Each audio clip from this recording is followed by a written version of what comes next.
Okay, so this is a video response to a thread on the Canadian gun nuts. Somebody was asking about Turkish guns and your thoughts and opinions on ones that you have. So I brought out mine. This is the first one I ever bought. Webley Scott bought it about 11 years ago. Did a unboxing and shooting video about it. I don't have a ton of rounds through it because I bought it to shoot skeet. And then our local skeet range ended up closing and then ended up moving, so it kind of sat in storage for a while. But I did have it out shooting some 5 stands, kind of comparing it to my Mossberg 940 Pro, and it doesn't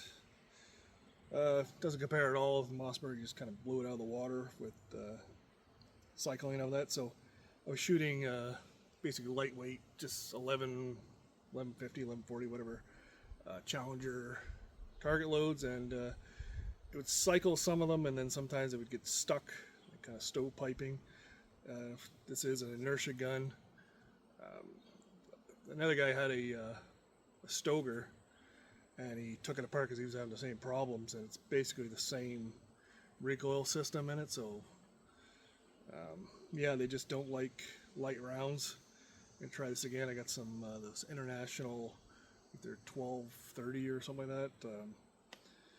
24 grain. I'm gonna try those or grams. I'm gonna try those in this to just see if it cycles, just for fun. Other than that, like I said, most aluminum receiver.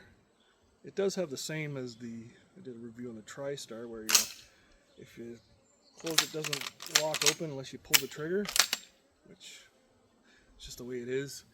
I just noticed fit and finish, like there's a space in the form. There might be a washer or something I lost years ago. There's a bit of space between the cap and the fore-end, so there's kind of a gap there and there, so I might just stick something in there to fill that gap up. 12 gauge, like I said, 2 3/4, 3 inch. It does come with the shims. Like I bought this one brand new.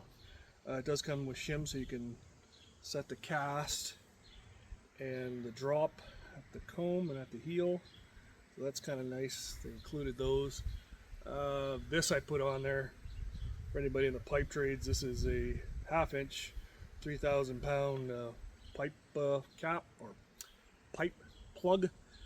Just machined the threads on, put it on there, because when I bought this I was just getting into clay shooting, and they were saying sometimes you got to put a little weight there to slow the swing down, and I thought that was kind of look cool, so that's why I put that on there. I stuck this fiber optic sight on there because it was before I knew I didn't really like those, but it's stuck on there, so I'm just gonna leave it. That is a turkey choke that I bought years ago. It was on sale, clearance, so I took it and actually put it in the lathe and machined it down to improve cylinder. Other than that, it's been fairly reliable, and I did shoot it. So it just doesn't like the light loads, and I've seen a lot of the inertia ones like this. Like this is not a Benelli Super Black Eagle by any stretch of the imagination. So, but if you shoot little hotter loads in it, it seems to be fine. So let's go to the next one. So the next one is my 28 gauge, my only 28 gauge. Yeah, made in Turkey. That's imported Florida, but anyways, it is the Akar Model 300 28 gauge pump. Once again, aluminum receiver. This does have interchangeable chokes. I believe those are mobile chokes. That's not bad for smoothness. I mean, it's a little stiff when you get it over there. Once the action picks up the shell lifter there, and other than that, I'm sure that'll smooth out. I have very few rounds with this one too. Would love the wood on it. It's really nice for Turkish walnuts. Got some nice grain to it. I like the checkering and the fore-end style. It's kind of nice. Actually fits nice in my hand. Got a good grip on it. So yeah, I just put this recoil pad on there. It just comes with a regular recoil pad. Yeah, so like I said, don't have a ton of rounds through this, but so far so good. Next up is the Weatherby. This is the PA 08, 2 3/4, 3 inch, 20 gauge. Once again, pretty nice grain, got a nice checkering on it, nice aluminum receiver again. It does have interchangeable chokes. These are mobile chokes. I think I put it at Carlson's, or I might have taken it out, but yeah, interchangeable chokes. It comes with like 4.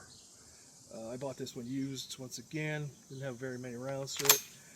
As for, it's a little stiff still, same thing, just gets about there, then you gotta, but no big deal on that, probably loosen up over time. I'm not sure if I'm going to keep this one or not, the only reason being that it is a 20 gauge pump and I bought it just because it had a little longer barrel, but I have my Mossberg 520 and I already have one in 20, 12 and 410, and I might as well keep the 20 and maybe sell this one off. I'm not really sure, but anyway, so far it's been fine. Have cycling issues. You can see the other video about that with Challenger shells, but regular or just Federals or Remingtons cycling it just fine. No problems.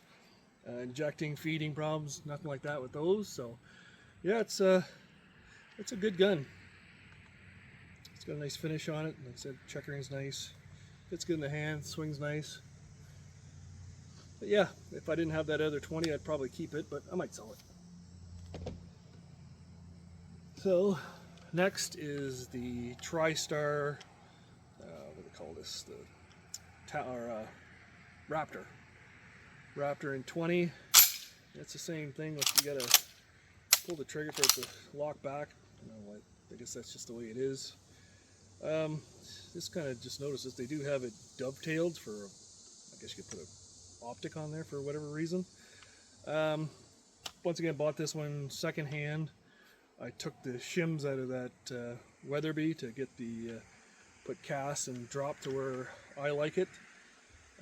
Really nice finish. I really like the way they did the checkering. The kind of nice design in that, and it fits really good in the hand. Once again, it does have interchangeable chokes. These are the mobile. It came with 4 or 5 chokes. I had bought a Carlson skeet choke because that's what I'm going to shoot this with. And like you've seen in the other video, it does not like cycling the new Challengers, but all the other ones I put through it, the Remington and Federal, ejected them fine, shot them fine. A little bit of time on the patterning board with it. Pattern's nice. Like I said, as long as you're running the better shells, or name brand, not better, but it just doesn't like those Challengers, but it cycles everything else. I like the kind of the wood color. It does have a nice grain. It's got this kind of a nice brownish color, a little different than just regular brown. Oh yeah, this one's definitely a keeper. Like I said, I did a full review on it in a different video, but yeah, this one's a keeper. And the last one I have is actually the one I have the most rounds in it. That's my Katma, which I will cut to next. Okay, so this is my last Turkish shotgun. It is the Katma Model 505 ERD. I don't know what that stands for, but anyways, it's 2 3/4, 3-inch, 12 gauge. So let's go over the good and bad and the ugly about it, shall we? Okay, so it does have interchangeable chokes. These are the mobile chokes, the Berettas. It comes with extended chokes. It comes with your standard like 5 chokes or whatever. I found these, which are Skeet and Improved Cylinder factory Beretta ones, and so they were a good price. I got them. The only problem I have, it's either the chokes are a bit oversized or the barrels are a bit undersized, because I literally had to take a strap wrench to get it in. Like, I knew it was the right pitch and everything, but on the threads, but like I had to, it was a bitch to get these in. They go in and out now fine.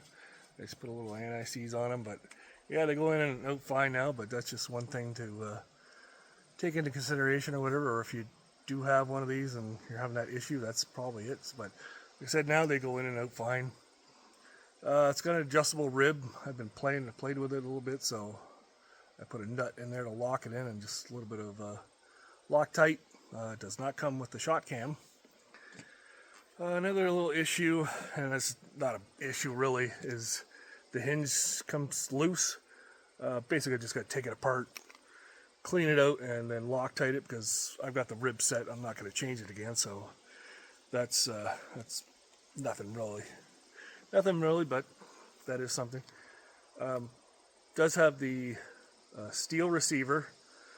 I put this around the category of your Hugloos and your Canucks. I shot with guys who have both of those. We kind of compared them, and it's about, I'd say, the better end of the Turkish shotguns. Like the steel receiver doesn't have the aluminum with the steel plate. It's all steel. It's got ejectors. They work fine even with the Challenger ammunition. Kicks them out, no problems at all.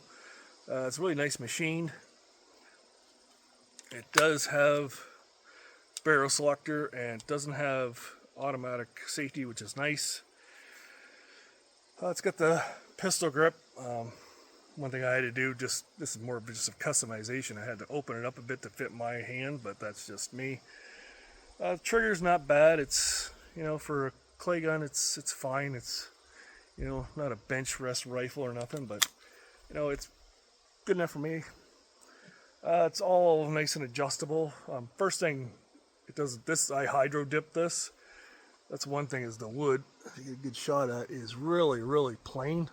I mean, it's nice and all, and the checkering's nice, but the wood was really plain, so I want to try hydro dipping. That's why it looks like this, and I like it. The back part here is blue, and I hydro dipped it too, but it comes blue. There's other colors you can get. It's all aluminum. This is to wood. It's all adjustable. You can adjust the length of pull, the comb, or sorry, the butt. You can adjust the pitch on it. It does have this little barrel weight, or sorry, not barrel weight, but weight in the back, and get the balance the way you want. That's kind of a pain in the ass. One thing I wish they would have done, or I would do, is put a set screw, because even when you tighten this by hand, it kind of slides around, so I ended up just Loctiting it in place, but a little set screw would have been nice. Small gripes. One gripe I do have, okay, these are the factory spacers. I put in these set screws for whatever reason. Okay, so these are factory. Now the only problem is, this is the height I need it at. When you have the factory posts, you put the comb back on, you tighten these set screws here, and it comes right off because the posts are too short. So I had to machine myself new posts, so the set screw actually grabs them. That's kind of why you see these dents here. I put foam on it just to get the height the way I want it, and then I zip tied so it didn't fall off. That's why it kind of looks kind of crappy like that. But anyways, it's good enough for me. So that's about everything I can tell you about it. If anybody's got any questions or comments, you can leave them in the forum, or leave them on this video, and I'll try to answer them the best I can. I have done kind of another video about this, but just kind of showing off everything I can tell you about it. I would, if you're in the market for one, I'd get one. Yeah, I like it so far, so good. Like I said, I don't have a ton of rounds through it, probably a little less than 500 maybe, but no issues so far, and hopefully, knock on wood, it stays that way. So thanks for watching, and we'll see you on the flip side.